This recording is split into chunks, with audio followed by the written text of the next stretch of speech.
بسم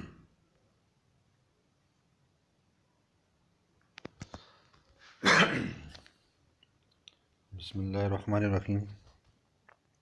عزیز طلباء، آج ہمارا ٹاپک ہے پشتو زبان کی قدامت، پشتو زبان کا ارتقاء، آغاز و ارتقاء یا پشتو زبان کی وجہ تسمیہ۔ تو سب سے پہلے رگ وید جو آریاؤں کی ایک مقدس کتاب تھی جو 1500 قبل مسیح میں ہندوستان میں لکھی گئی، اور اس میں مختلف قبیلوں کی لڑائیوں کا ذکر ہے، جس میں قوم پکت کا بھی ذکر ہے۔ اسی طرح آوستہ بھی ایک کتاب ہے جس میں بخت قوم کا ذکر ہے، یعنی رگ وید میں پکت اور آوستہ میں بخت قوم کا ذکر ہے۔ بخت افغانستان میں ایک جگہ کا نام بھی ہے۔ اسی طرح یہ پکت اور بخت نے بعد میں پکت یا پشت کی شکل اختیار کی، یعنی یہ جو لفظ ہے چینج ہوتا گیا۔ اب یہ اسی طرح اس قوم کی زبان کا نام پکتو اور پشتو پڑا، یعنی آج اسے پشتو یا پختو کہتے ہیں۔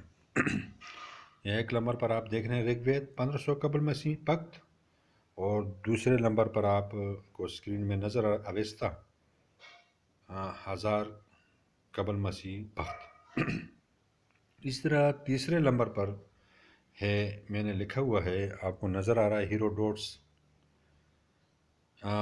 آگے لکھا ہوا ہے 520 قاف میم قبل مسیح بخت۔ اب یہ ہیروڈوٹس جو ہے یہ بھی چائنا کے راستے پاکستان آیا، یعنی جو پاکستانی علاقہ ہے اس میں، اس وقت تو پاکستان نہیں تھا، یہاں آیا، اور اس نے کہا کہ دریا سندھ کے کنارے کنارے ایک قوم آباد ہے اور اس قوم کا نام ہے پکت، یعنی رگ وید میں پکت کا نام، اوستہ میں بخت کا نام، اور ہیروڈوٹس نے بھی اس کا نام جو ہے یہ پکت کا۔ اب انگریز جو ہیں، انگریز اس کو پشتو کو کہتے ہیں افغانی، انہوں نے اپنی کتابوں میں لکھا ہے، اور اہل ایران اور فارسی بولنے والے لوگ بھی اسے افغانی کہتے ہیں، اور عربی بولنے والے اس کو پشتو کے بجائے بشتو کہتے ہیں، یعنی وہ پے ادا نہیں کر سکتے، پی کی جگہ وہ بے بولتے ہیں، اور اس طرح پشتو سے عربی والے بشتو بولتے ہیں۔ اب 4 نمبر پر آپ دیکھیں، میں نے لکھا ہے دارا یوش کبیر 500 قاف میم قبل مسیح، یعنی جب ہم پشتو کی قدامت کا ذکر کرتے ہیں تو قدرتی طور پر یہ سوال پیدا ہوتا ہے کہ پشتو کی تحریری شہادت کس دور سے تعلق رکھتی ہے۔ تو اس زمن میں علامہ عبدالحی حبیبی نے ایرانی بادشاہ دارایوش کبیر،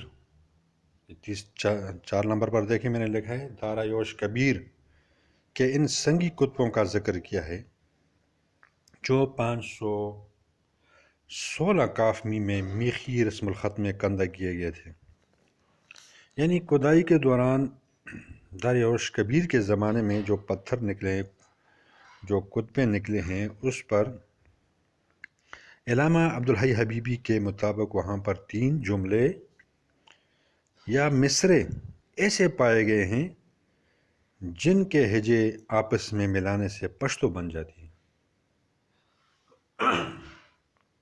اب یہ 3 جملے کیا ہیں، یہ آپ کو نظر آ رہے ہیں۔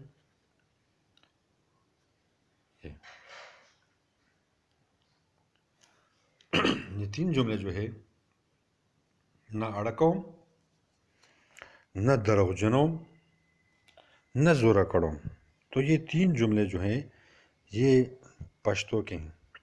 اب میں نے لکھا ہوا ہے کہ نہ اڑکوم، اس کے ساتھ آگے لکھا ہوا ہے نہ میں آڑیل ہوں، نہ میں ضدی ہوں، نہ دروغجنوم، نہ میں دروغگو ہوں، اور تیسرا جو ہے وہ ہے نہ زورکڑوم، زورکڑا یعنی جابر، ظالم، نہ میں ظالم ہوں۔ یہ تین جملے جو ہے نہ اڑکوم، نہ دروغجنوم، نہ زورکڑوم، نہ میں آڑیل ہوں، نہ میں دروغگو ہوں، نہ میں جابر ہوں۔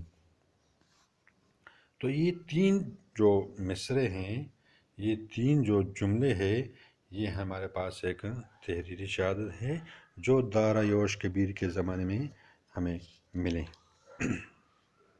اس کے بعد جو ہمارے پاس تحریری شہادت ہے وہ ہمارے پاس ایک نظم ہے امیر کروڑ کی۔ وہ امیر کروڑ کی نظم ویارنا ہے۔ ویارنا پشتو میں کہتے ہیں فخر کو، فخریہ نظم، ویارنا فخر، یعنی اس نے اپنے بہادری کے قصے اس میں سنائے ہیں۔ ویارنا امیر کروڑ جو ہے یہ پشتو کا پہلا شاعر ہے اور 139 ہجری میں اس نے یہ نظم لکھی ویارنا۔ امیر کروڑ کے والد کا نام امیر پولاد سوری تھا۔ یعنی اس قسم کے آپ نے یاد کرنا ہوگا کہ امیر کروڑ کے والد کا کیا نام ہے، امیر پولاد سوری۔ اب جوکٹو میں اس قسم کے سوال آ سکتے ہیں، آپ نے یہ غور سے جو میں آپ کو پڑھا رہا ہوں، یہ لکھا رہا ہوں، تو آپ نے یہ دیکھنا ہے امیر کروڑ کا پورا نام جو تھا وہ آپ سن کے ہنسیں گے کہ بھی اتنا بڑا نام، امیر کروڑ کا پورا نام کیا ہے؟ تو پورا نام جو ہے وہ ہے امیر کروڑ جہان پہلوان سوری، یہ پورا نام ہے اس کا۔ اب جہان پہلوان سوری جو ہے یہ پشتونوں کا خاندان ہے اور اس کا یہ پورا نام ہے امیر کروڑ جہان پہلوان سوری۔ پہلوان، بہادر، بہت طاقتور آدمی تھا یہ باپ کے وفات کے بعد غورستان کا امیر بنا، بادشاہ بنا۔ یہ اپنے علاقے کا امیر تھا اور ایک جنگجو مرد میدان تھا اور ایک اچھا شاعر تھا۔ یعنی متضاد باتیں ہیں، ایک شاعر اور ایک جنگجو۔ پشتو کا پہلا شاعر جو ہے وہ بھی ایک جنگجو اور پھر شاعر۔ اس طرح ہمارے پاس جو ہمارے آفاقی شاعر ہیں، خوشحال خان خٹک کو بھی جنگجو اور ایک اچھا شاعر تھا۔ امیر کروڑ نے یعنی اس نے 139 ہجری میں ایک فخریہ اور حماسی نظم لکھی جس کے سارے الفاظ خالص پشتو کے ہیں۔ یعنی اس پر عربی، فارسی یا کسی اور زبان کا اثر نہیں۔ یہ جو نظم ہے اس میں بالکل کسی اور زبان کے جو ہے کوئی لفظ عربی کا، فارسی کا یا کسی اور زبان کا نہیں ہے۔ ابھی میں آپ کو یہ جو نظم ہے پشتو سناؤں گا، مشکل ہے تھوڑا سا، پرانی پشتو ہے لیکن اس میں کوئی لفظ جو ہے وہ اس کا نہیں۔ اب جو یہ نظم ہے تو یہ ہے زی مزمرے پدی نڑی ما اتل نشتا، پسن ہند تخار پا کابل نشتا، بل پا زابل نشتا لما اتل نشتا۔ تو اب یہ جو نظم لکھی ہوئی ہے اس قسم کی کہ اس میں کوئی غلطی، کوئی کافی ردیف کی یا آپ دیکھیں تو اس سے ظاہر ہوتا ہے کہ اس سے بھی پہلے پشتو شاعری ہوتی رہی لیکن وہ ہمیں دستیاب نہیں۔ تو اس سے پتہ لگتا ہے کہ یہ شاعری جو ہے پہلے بھی ہوتی رہی اس سے۔ اس کا دوسرا شعر ہے غشی دمن میزی برخنا پا میر سمونو باندے، زوبل یونم یرغمل پا تختونو باندے، پا ماتونو باندے پا ما اتل نشتا۔ اور اسی طرح زما دا توری دا شپول لاندی دی حرات جروم، عرض غرض بامیان تخار بولی زمانوم، پا اودوم زب پیجندیشم پنروم لما اتل نشتا۔ تو اس میں خالص پشتو کے الفاظ ہیں، اور اگر بعض لوگوں کو اس کی سمجھ بالکل نہیں آتی، یعنی یہ تو 139 ہجری میں جو پشتو تھی، خالص پشتو تھی، وہ نظم ہے۔ زبانیں تو چینج ہوتی ہیں، ہر 10 کلومیٹر کے بعد ایک لہجہ چینج ہو جاتا ہے، اور یہ جو زبان ہے یہ 100 سال بعد 200 سال بعد اس کی میں اتنی تبدیلی آ جاتی ہے کہ کسی کو پتہ ہی نہیں لگتا کہ ایک زبان ہزاروں سال بعد چینج ہو جاتی ہے، اور کسی کو پتہ نہیں اس کی جو ارتقاء ہے تبدیلی کی، وہ کافی سست ہوتی ہے۔ اور یہ یعنی اس میں جو پہلا شعر ہے: زیم ازمرے پدی نڑی معطل نشتا، سین پسین ہند تخار پکابل نشتا بل پزابل۔ یعنی امیر کور کہتا ہے کہ میں شیر ہوں اور مجھ سے بہادر کوئی نہیں، اپنے فخری انداز میں کہتا ہے، گانے میں کہتا ہے کہ میں شیر ہوں اور مجھ سے بہادر کوئی نہیں، ہند سندھ تخار کابل اور زابل میں میرا جیسا بہادر نہیں ملے گا۔ یعنی اب اس وقت بھی سندھ 1939 ہجری میں سندھ کا نام ہے، ہند کا نام ہے، کابل زابل، یعنی کہتا ہے کہ اس سندھ میں تخار کابل اور زابل میں مجھ سے بہت زیادہ بہادر کوئی نہیں ہے۔ اور دوسرے جو اس کا شعر، اس میں اس نے: میرے عزم اور ہمت کے تیر دشمنوں پر بجلی کی طرح برستے ہیں، میں میدان جنگ میں جاتا ہوں، بھاگنے والوں اور شکست خوروں پر جپٹتا ہوں، میرا جیسا بہادر کوئی نہیں۔ اس کے بعد وہ کہتا ہے کہ میں نے تلوار کے زور سے ہرات اور جنوب کو فتح کیا، غرج اور بامیان کے باشندوں کے لیے میرا نام باعث تسکین ہے، اور میرا نام روم میں بھی مشہور ہے، روم، میرا جیسا کوئی بہادر نہیں۔ اب اس میں خالص پشتو ہے، اس میں کوئی اور لفظ، لیکن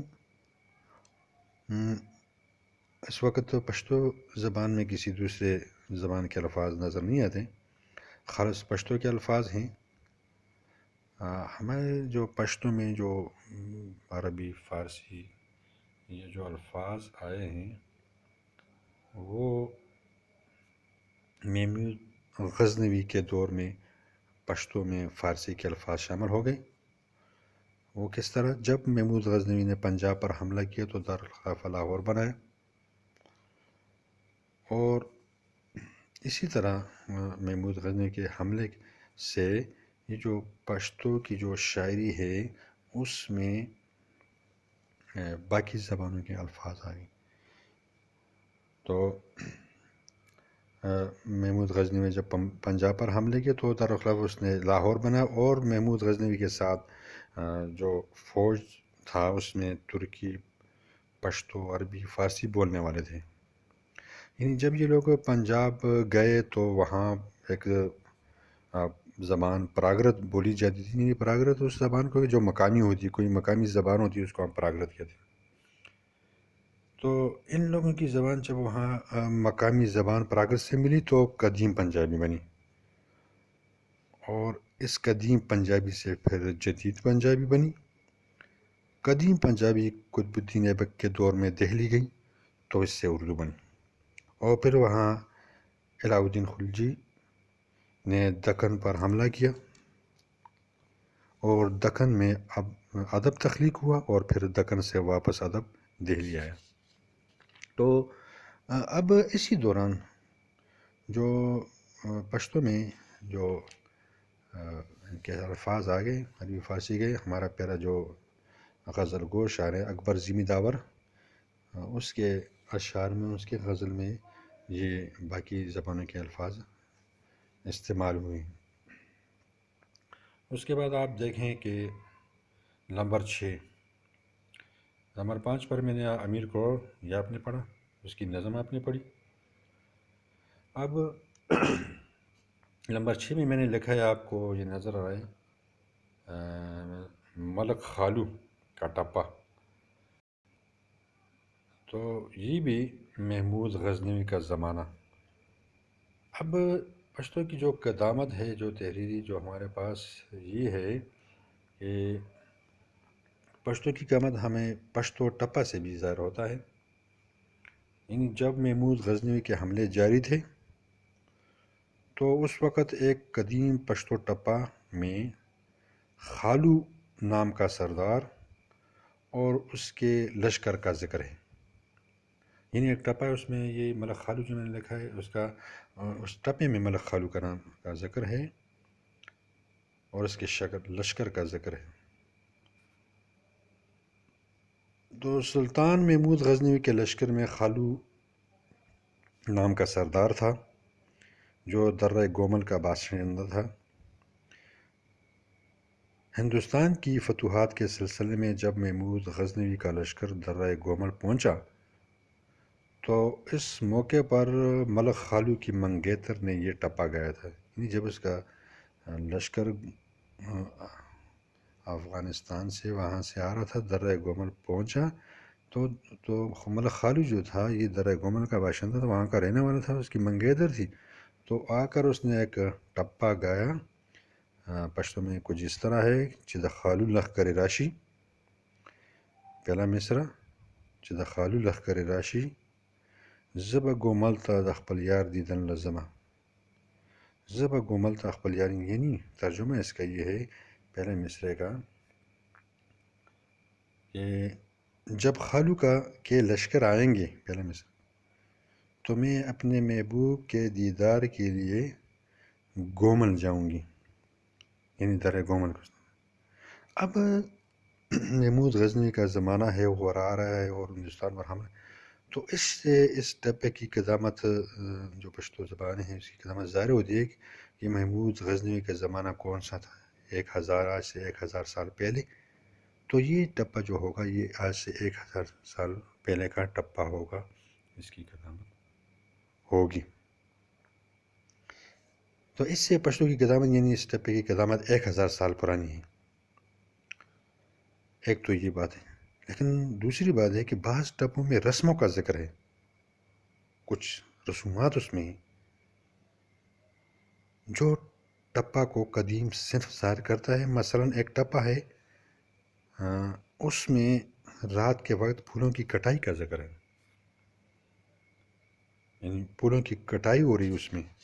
وہ پشتوں میں کچھ اس طرح ہے: سپوگمایا گڑنگ وہارا خیجا یار میں دا گلو لو کبھی گتری بینا. سپوگمایا گڑنگ وہارا خیجا یار میں دا گلو لو کبھی گتری بینا. اس کا ترجمہ ہے: اے چاند پہاڑ کے پیچھے کھائی سے نکلا. اے چاند پہاڑ کے پیچھے کھائی سے نکلا، میرا محبوب پھولوں کی کٹائی کر رہا ہے. مبادا وہ اپنی انگلیاں کاٹ ڈالے. یعنی میرا محبوب پھولوں کی کٹائی کر رہا ہے، یہ نہ ہو کہ وہ اپنی انگلیاں کاٹ ڈالے. تو اس میں پھولوں کی رات کی کٹائی کا ذکر ہے. تو اس ٹپے پر جو تحقیق کی یہ ڈینش محقق جیمز روڈسن نے اس ٹپے پر، یعنی انہوں نے بہت اس کے علاوہ بھی بہت ٹپوں پر تحقیق کی ہے اور مختلف ٹپوں کی تدوین اور انگریزی میں اس کے تراجم کیے ہیں. تو یہ جو ٹپا میں نے آپ کو سنایا، سپوگمایا گڑنگ وہارا خیجا یار میں دا گلو لو کی گتری بینا، تو اس ٹپے کی قدامت تقریباً کم و بیش 2000 سال پرانی ہے.